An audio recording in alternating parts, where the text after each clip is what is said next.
Lots of us use third-party sites to book our travel, maybe for Memorial Day weekend plans or your summer vacation coming up. But a woman here in Madison says one of those sites messed up her plans, tried to send her very young daughters overseas on a separate flight, and then took years to correct that costly mistake.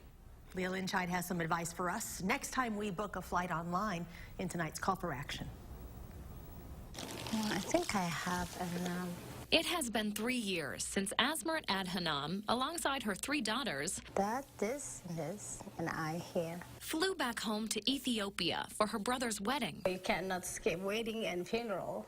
Everybody has to be there. That's my little one. Over 3 years, her 3 daughters have grown up. 2 are in their teens now. Her brother went on his honeymoon. Her family returned to the States. While much has changed since that trip, one thing hasn't. Azmaret is still out thousands of dollars over a travel plan that put her daughters at risk. How can 5 years old separate from her own mom, flying another airport without the parents? How? In July of 2016, Azmaret and her daughters checked in with Qatar Airlines at O'Hare.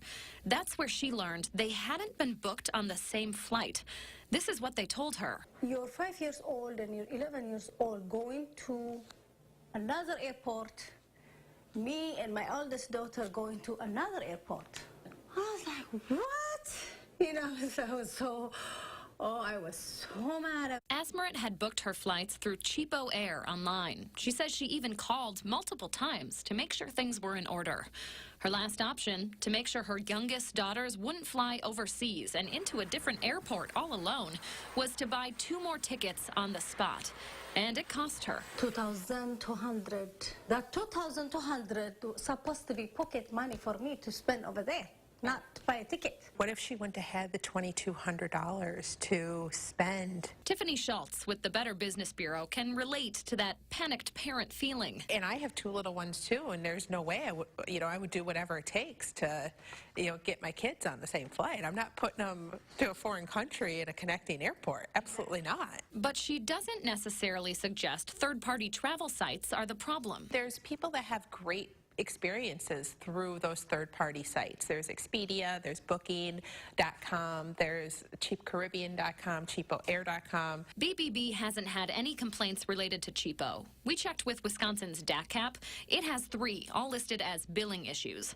Here's a look at other complaints filed against travel sites. So, some advice from Schultz when it comes to online booking. Do your research. Check social media for posts from the company, along with reviews and online complaints. Most of all, if you can't verify a company's existence, no news is necessarily not good news. If you can't verify it, move forward with extreme caution. Make sure to check on extra charges. Third-party sites may advertise a price that excludes other fees, which can really add up.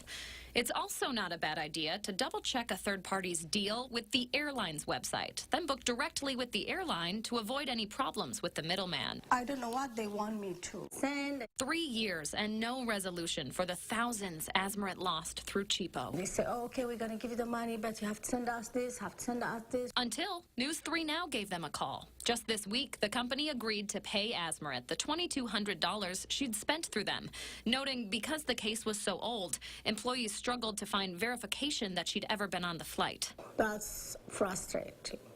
Very frustrating, sad. With 3 young women on her hands, Azmaret's at least happy to have her money back for her next trip home. With this Call for Action report, I'm Leah Lynchide for News 3 Now. In an email to News 3 Now, Cheapo Air apologized for the miscommunication with Azmaret. Well, they said, quote, "This is no way reflective of our company's normally stellar customer service and values."